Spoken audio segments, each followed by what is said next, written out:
Just sit right back and hear them tell the tale of a podcast crew who gather around their mighty drink to give their point of view. As man is the panel by, he shows that he has fun, and Donnie our host will jump along, guiding us through the storm, guiding us through the storm.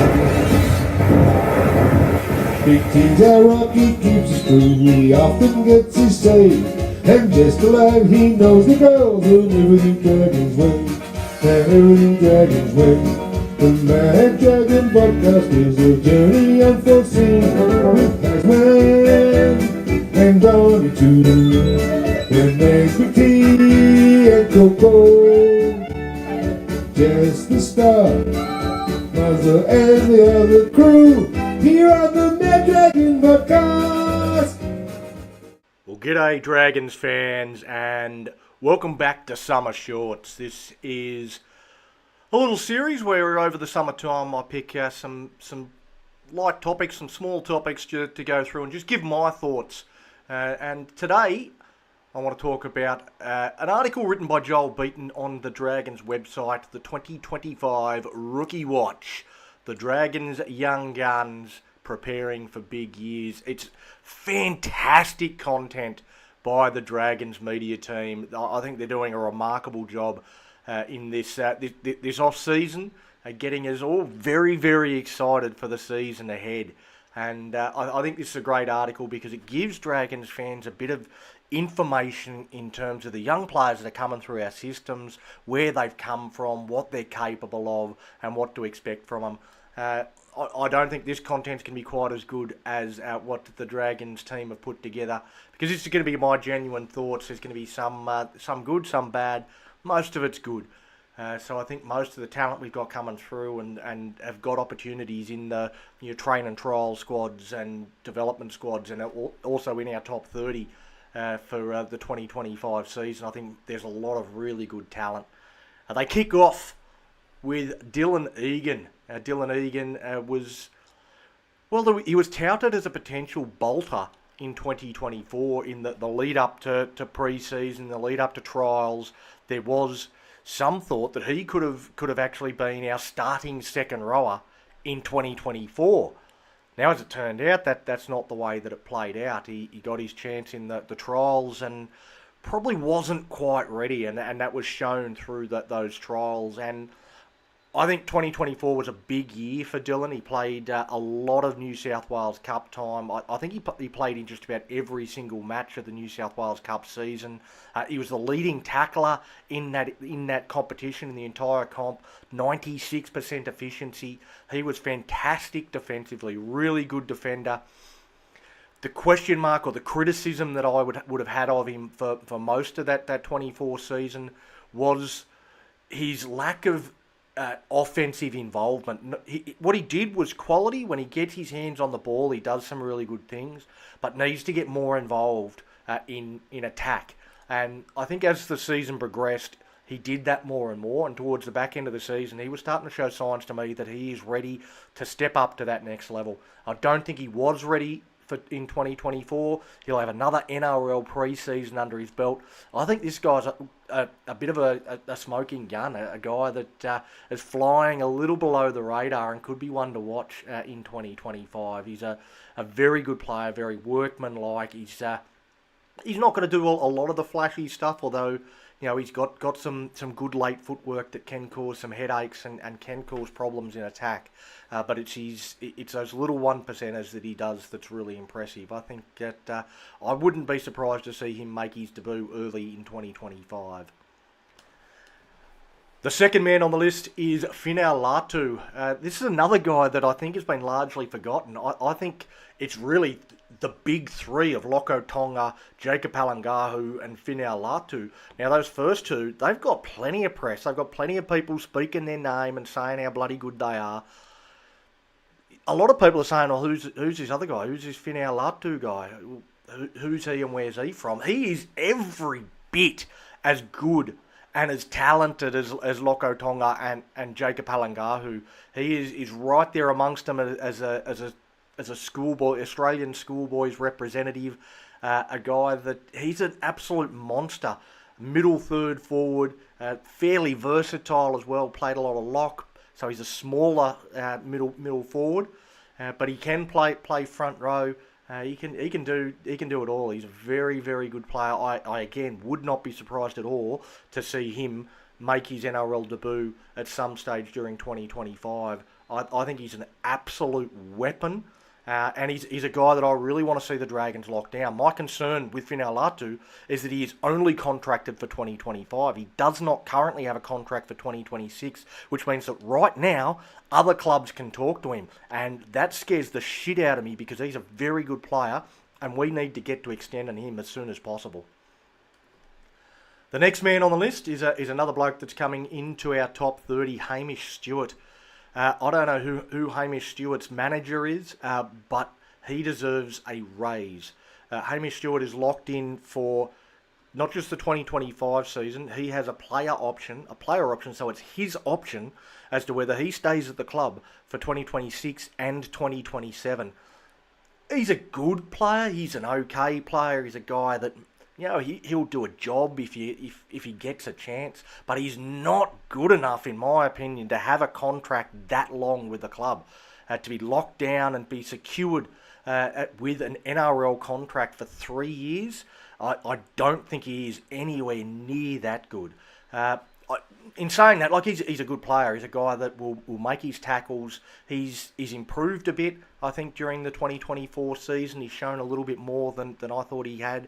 Again, can play on an edge, can play in the middle, a rangy sort, a very good defender. Again, a guy that makes his tackles. But I don't know that he's quite got the bulk or the size to make an indentation in attack, so I worry about what he brings with the ball in hand. I think he's good enough defensively to make it to NRL level, but I've got concerns over whether he's even close in the attacking part of his game. He's got to make big strides, but he's got 3 years to do it in. So yeah, good luck to him. He's done well to get the deal that he's got. The next man on the list is probably the bloke that I am most excited to see in 2025, Loko Pacific Tonga, a massive front rower. He's bigger than Payne Haas. He's the same size as Nelson Asofa Solomona. He is a huge human, and he has it all. He's got fast legs, he's got good leg speed, he's got decent lateral movement, he's agile enough, he's quick, he's got skills. He can ball play both before and after contact. He's a good defender. He has all the tools to be a top-line front rower for a long, long, long time. He's a fantastic player. He's also got the one thing that, like, the Dragons have been searching for this monstrous front rower for a while. We've gone through a few of them, guys like Eddie Blacker, guys like Viliami Fafita, who's still in the squad, guys, you know, like Josh Kerr. Even we brought them because they're big humans, and we want them to go out there and just tear teams apart. But all of them lacked heart. They lacked mongrel. They lacked that little bit of get up and go. And I can tell you, there is some mongrel about Loko Tonga as well. He can stand up and bang with the best of them. He's not afraid to put the hurt on. And when he puts the hurt on, you're going to feel it because he's a big boy and he knows it. I think he's got a huge, huge future, and I hope the Dragons lock him down long term. It's my understanding he does have a contract for 2025 and 2026, so we don't have to worry about it too much right now. But I'll be looking to extend this guy at the first opportunity he wants to have a chat. Next guy on the list is Corey Ackers. Ackers is a guy that I was really impressed with probably 3 or 4 seasons ago. He's been around the Dragon system for a while now, and has been an impressive guy coming through our junior systems. And he's had this contract in the development team for a little while now. This is his 2nd season. It's a massive year for me for Corey. He's got to want it. He's got the talent and the ability, but last year he kind of got overtaken by a lot of middle forwards. So there's been a few that have gone around him. He was actually coming off the bench in SG Ball, so the fact that he wasn't able to make the starting side. I know the SG Ball side won the grand final, so it was a stacked team. But if he's going to play NRL, then he's got to be good enough to be starting in an SG Ball side. So he's probably going to be looking at Jersey Flegg. That's going to be his opportunity to impress. He's got to be starting up front, and he's got to be dominating at that level in those games if he's to go any further. He's a good player. I like him. I really want him to succeed. But I think it's a make or break year for Corey Ackers. The next man on the list is Jonah Glover. The halfback of the New South Wales Cup team last year, a bit older than most of the other guys on the list at 22. I know that sounds ridiculous. 22 is a bit older, but it's a young list. It's a young list of players that we're going through. I think I judged Jonah Glover a little bit too harshly too early. I was not impressed with the way that he started the season. Through the midway point of the season, I didn't think he was anywhere near good enough. And I made that criticism known. I thought that we had a New South Wales Cup side that had a forward pack that was absolutely dominating opposition teams, and Jonah Glover simply wasn't good enough to take advantage of it. But I think again he's 22 now. He was 21 then. Coming from he played up in Queensland. He'd won awards in the Colt system up in Queensland. He spent some time in the Bulldog system, but he came to the Dragons, coming into a new system where he wasn't full time. Like, this is a guy that was essentially on a New South Wales Cup contract. He couldn't play Jersey Flegg, so he was playing alongside full time top 30 contracted players when he was part time in a key position like halfback. So it was quite difficult for him. It would be quite difficult for anyone, I would imagine, to come in those circumstances. And it took him a little while to find his groove, to learn the Dragons system and learn the Dragons way. And I thought towards the back end of the season, when the New South Wales Cup team went on a bit of a run, Jonah Glover was a big part of it. I think his combination with Lachlan King Togia was another key. Those two combined really well together. Glover was the main man, though. In that combination, Jonah Glover was the guy that guided the team around the park, and Lachlan King Togia was the guy that interjected himself at key moments and got a lot of awards and plaudits. But it was Jonah Glover that actually controlled where the team was and controlled the pace of the game. And I thought he was really good towards the back end of the 2024 season. So I think it's a good move from the Dragons to bring him into that NRL type squad and give him an opportunity to push on even further. We haven't heard anything, I suppose, too much about who is absolutely killing it at training.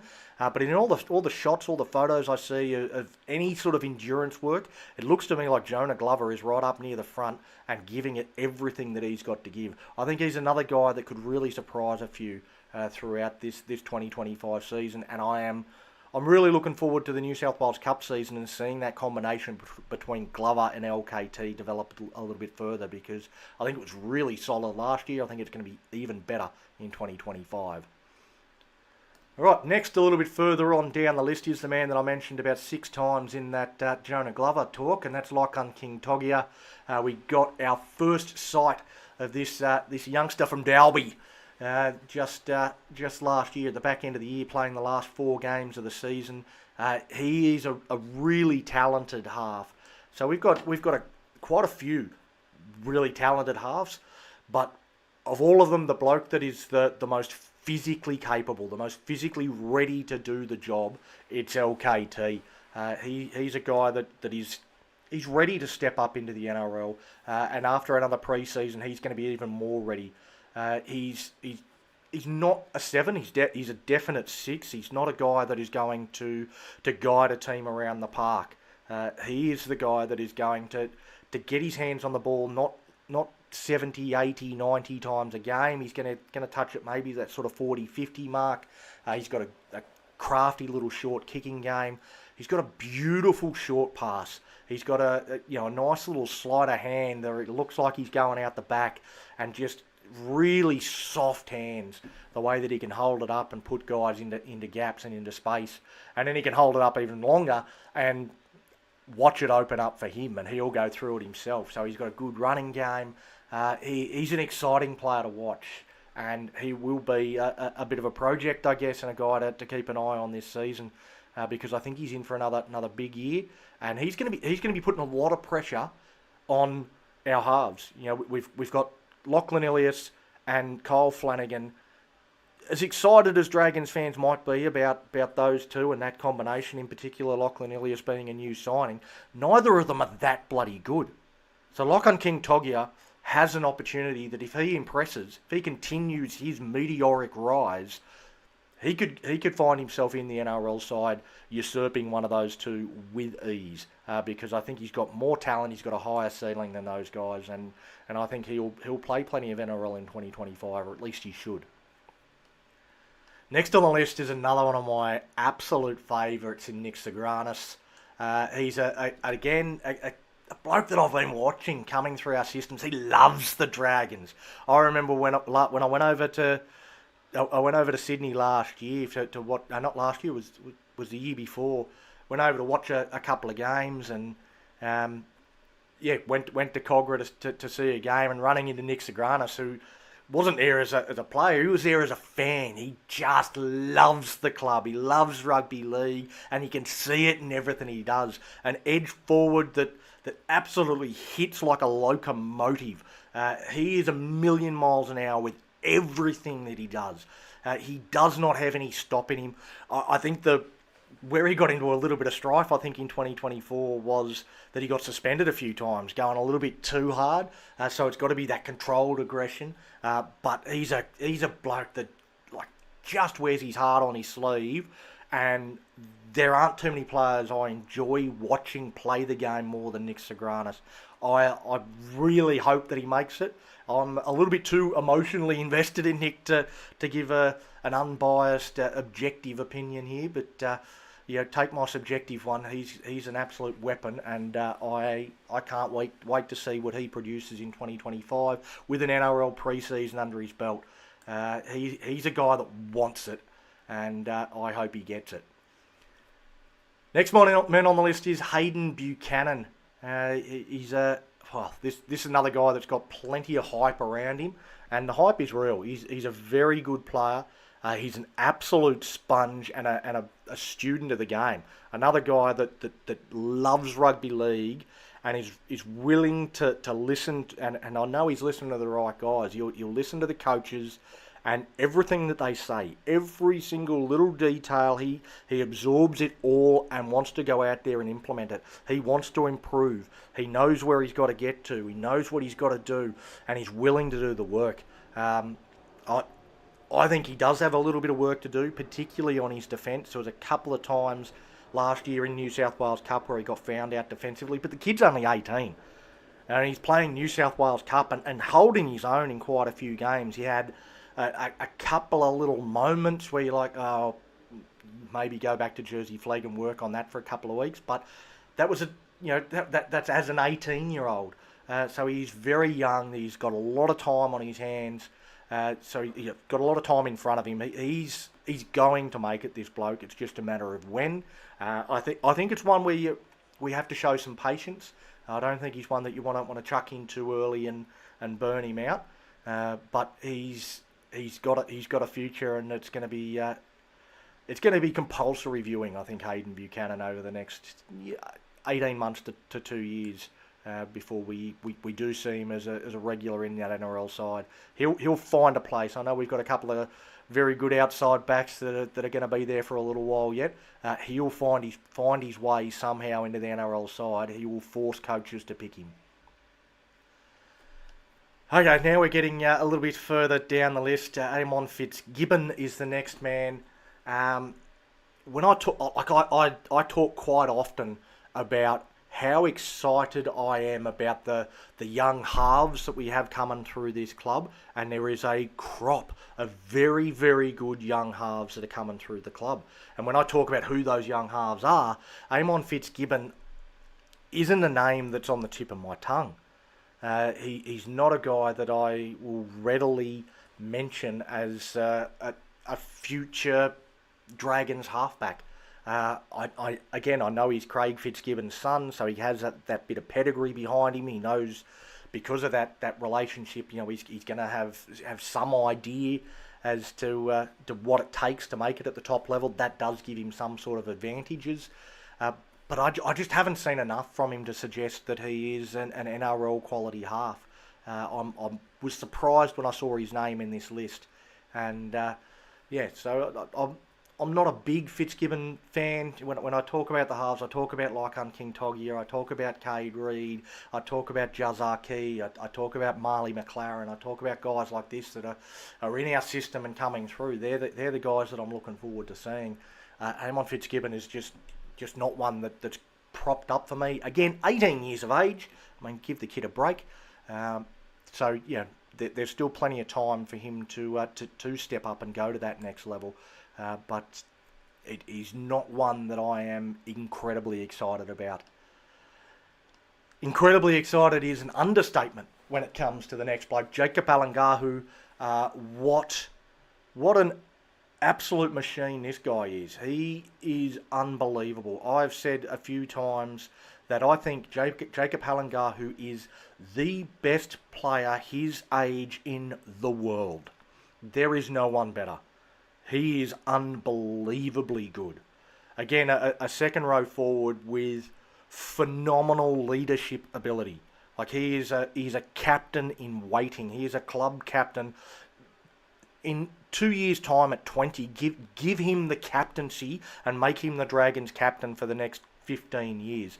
That's how good this guy is. That's how big of a future he has. Lock him in, make him our captain, make him our leader, give him whatever he wants, give him the keys to the city, make him the mayor. Whatever we have to do to lock in Halangahu forever for his career, do it and do it now, because he is going to play rep footy. He's going to play for his country. He's going to do it all. This guy, this kid, I know it's massive raps and it's putting way too much pressure on him, and I'm one to make big statements. I know that. I know I've been caught out before with making big statements on players, but Jacob Halangahu is an impressive kid, and I do expect the Dragons are going to take their time with him. Shane Flanagan has already spoken about this kid and has said that more likely 2026 than 2025, but don't be surprised to see him make his debut at the back end of 2025, just to give him a taste, just to give not just him a taste, just to give the fans a taste of what he's got to offer. I can't sing his praises highly enough. He's got a big future. One to watch for 2026 though for me. I don't think we're going to see a lot of him in the top grade in 2025. I hope that he gets a little taste at the back end of the year, but we'll see how things go. Moving down the list, and now to a hooker, Kyan Hjaltersson. Now, obviously, we've brought in Damien Cook to the top side for 2025 and 2026. By the time Damien Cook will retire at the end of that, you would expect he'll be 36, 37 by then. So he'll be looking to retire. And then Jacob Little himself will be 30 by the time that Damien Cook's contract ends. So we need to start looking to the future. And Kyan Hjaltersson, again, a guy that was a leader of the Jersey Flag side, so he's got some leadership credentials. He's got some ability to come in and come through the ranks. He's a talented player, a very good player. I don't know that he's got what it takes to get to the next level. I'm a little bit more excited by Isaiah Fungalilo, who was in the SG ball side, a bit younger than Kyan. But I understand giving Kyan that crack. We've had Connor Mullison the last couple of years. He's moved on. Kyan will move into that New South Wales Cup side. You would think in 2025, although I think he's still eligible for Jersey Flag next year as well. So there might be a few different options that'll float around in that dummy half position. But yeah, I'm interested to see what he's got to offer. I'm not 100% convinced that he's a future NRL player, but he's a guy that I enjoy watching playing, and I'll enjoy watching him continue to develop. Jet Liu is the next man. He's a front rower. Again, 20 years of age. I'm not the biggest fan of Jet Liu. I think we've got a lot of good front rowers, a lot of very, very good middle forwards coming through. I think Ryan Hutchinson, who we had in the side, is in the SG Ball side. I think he might have played a game or two of flag at the back end of the year. I think he's got a higher ceiling than a guy like Jet Liu. I remember when we signed Liu from the Raiders. He was in the Raiders junior rep system. And I just heard some rumours about how he was a very good trainer, very, very good at training, impressed coaching staff and all that sort of stuff with how hard he goes at training and the effort and application he puts into that part of the game. But when he gets out into the middle, the information that I got given was looks like Tarzan plays like Jane. I don't know that that's necessarily fair, but I also haven't seen a great deal to sway me from that opinion in what I've seen of him so far. He's got some skills. I think he's better than that. That initial recommendation or criticism review that I got of Jet when he first signed to the club. I think I've seen a bit more than that from him. But again, probably not one of my favourites on this list. And I think he's going to have to improve drastically if he's going to make the next couple of steps up from flag to cup to NRL. I think he's got a lot of growth that he's going to need to personally get through if he's going to make it to the top level. Next one on the list, Cade Reid. I like Cade Reid. I think of all the halves that we do have coming through our system, Cade Reid is the most talented. He is the most genuine halfback at the club. He is a guy that will guide the team around the park. He will put the team in the right positions. He will control games with his kicking game, his long tactical kicking game. He is a halfback of note. He is a guy that probably should have played Australian schoolboys. He was arguably one of the best at the schoolboy carnival. But there was another guy that came in, was ranked a bit higher going in, still played okay.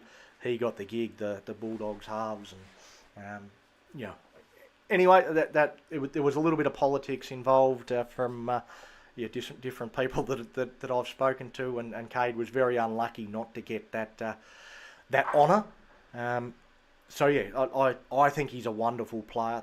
My concern with Cade is that he's a twig. A stiff breeze looked like it would blow him over. He is, and it's not that he needs to eat more KFC. Like he just needs nature to do its thing, and for him to physically fill out and become a man, because he still looks like a boy. He's only 18, so again he does have time. There are some kids that just develop a little bit later. He's got to physically fill out, because at the moment he doesn't look like he's physically going to be able to cope with the rigours of NRL. But in terms of skill set, he is a wonderful talent. We just need him to put on that bulk. We need him to put on that size, and need him to grow into his man body, because he doesn't quite have that at the moment. Next bloke on the list is Benny Rumble. I don't understand what the club is doing with Ben Rumble.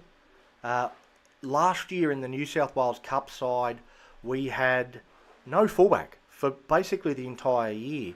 And I thought that was a perfect opportunity, that if Ben Rumble is in our plans, if Ben Rumble is a guy that we think can make it, and I think he can make it, I think he's got unbelievable talent. If he's a guy that we want to put some time into, and giving him this contract, this opportunity, shows that we do think that he can make it to that next level. He should have been playing New South Wales Cup all of 2024. Now, I know he had a few injuries and different other things that went on for him during that season, where he wouldn't have been able to play every week. But he should have been in that side from round one last year. Instead, we had Matt Feeney playing fullback. We had Turner playing fullback. Who else? Yeah, Savelio Tamale playing fullback. So we had a heap of other guys that aren't fullbacks playing fullback in New South Wales Cup. I don't think there was a single game all season where we had a genuine actual fullback playing in the number one jersey for our second side. Ben Rumble should have been playing New South Wales Cup the entirety of the 2024 season, and he wasn't. I think he's good enough at that level, because every time he played Jersey Flegg, he looked like he was way too good at Jersey Flegg level. He's way too good for the opposition. He'd score 4 tries. He'd set 4 tries up. Again, a tall, rangy guy that could play so many different roles for the club. I think he could play on the wing and be that Zach Lomax aerial target. He's a guy that can ball play and set tries up. He's got plenty of skills. The big question mark with any slightly built fullback, he's tall but skinny. Is going to be how he handles that defensive side of the game. Is he willing to put his body on the line? That's something we don't really know yet. That's something that you've got to see before it happens. But I think he's a very good player and should be the New South Wales Cup fullback from round 1. And look forward to again seeing a bit more of him, and hopefully at some stage he gets the opportunity to impress at the top level. Cyrus Stanley Trail, another second rower that has shown some versatility towards the back end of 2024 to show that he can play in the centres. Another guy that's come through the SG ball system with St George, winning the premiership as an edge forward. He's a guy that he's probably made every post a winner. I don't think he could have hoped for a better 2024. It's played out really well for him, and he's impressed all the right people, and now has an opportunity to move into the NRL side in years to come. He's surprisingly fast for a big bloke. He's got surprisingly good footwork, good agility for a big bloke. So he naturally makes that centre spot his own when he has to go in there. He does a really good job, but can play second row as well. And I think as he gets older, I think he'll play a lot more second row than he plays centre. He reminds me a little bit of a Luciano Leilua type.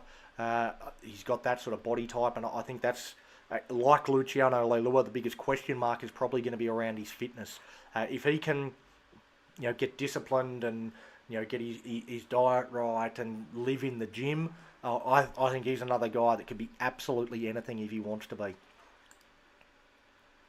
Jarrett Trewick is the next man on the list, and again, didn't see a lot of him last year. It was probably the year before, playing in the Illawarra South Coast Dragons, where he was unstoppable as the Illawarra South Coast Dragons won the grand final. I was lucky enough to go up to Woy Woy to see him play. He was man of the match in that game. I think he might have been a player of that tournament as well. I know it's only a 5-week tournament, but he looked like that David Fafita type that nobody could tackle, nobody could handle him, nobody could stop him. And again, a guy that just had so much skill.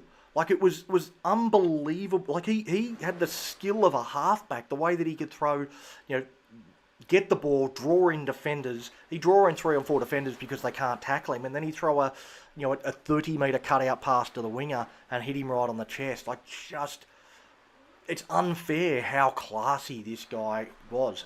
As I say, I didn't see a lot of him when he stepped up to the SG Ball Steelers side. Unfortunately, there wasn't a lot of broadcast games of the Steelers in 2024, so I didn't get too much of a chance to see how he went in that competition. But he's a guy I've been excited to see for a couple of years now, and I'm glad to see him get this opportunity. The last man on the list is Leroy Weatherall.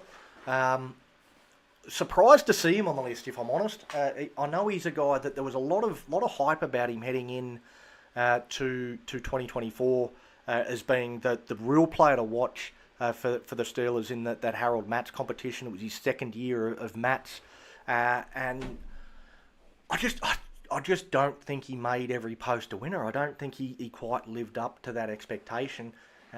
It probably didn't help that the Steelers themselves didn't have the best of seasons in that Matts competition.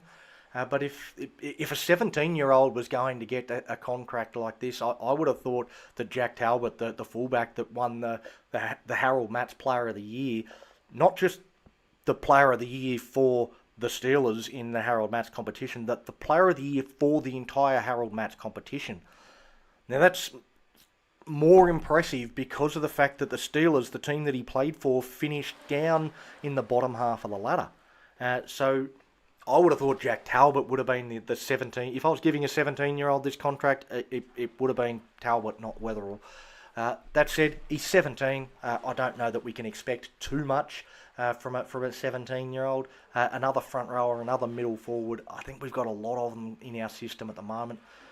I think he's got a long way to go, but again, 17, so I'm not going to be too critical of the kid, and best of luck to him, and hope that he has a fantastic season in the junior reps, and maybe just maybe gets an opportunity at the back end of the Jersey Flegg season off the bench or something like that to give him a taste of that next level up. But he's got a couple of years of SG ball to come before he needs to start looking as to whether he's going to make it to the top levels. I don't think he's one that we're at all concerned about playing NRL in 2025. He's probably 2, 3, 4, 5 years away. So it's a real project with Leroy. So yeah, he's got a while to go. So that's the list. It's a fantastic list. Jesus Christ, we've got some amazing talent coming through. Hopefully that gives you not just the stats and the not all fluff. These are genuine thoughts from a fan that has seen a bit of them. I haven't seen as much as some. There'll be I know Stephen Bates will probably jump on and tell me how many things I got wrong here, because he watches them every week. I unfortunately live in Western Australia and only get to see them when games are live streamed, so I don't get to see these guys play as much as I would like them to. I would honestly watch every single game of Harold Matts, SG Ball, Jersey Flegg. I would watch every single one of them if there was a way to do it. Just like Batesy does, and I'm sure he'll be in the comments as I said, telling me all the things that I got horribly wrong. Anyway, that's the list. That's the summer shorts. Maybe not so short, about 30 odd minutes talking about juniors. I get very carried away when I start talking about them, but I love it. I love the Dragons. I hope you do too. Come on, Dragons fans! Fire up! She wears it on her sleeve, as Mustard tells tales of dragons, wins and tuna victory. Tony and the NB crew will do their very best, hitting off topic and I digress with a red bee on our chest. The Mad Dragon podcast is a sheep of camaraderie, navigating rants down rabbit holes in the land of big wet bees. And so our peddlers speak the tales, and our pursuit is our dream. The Mad Dragon Podcast.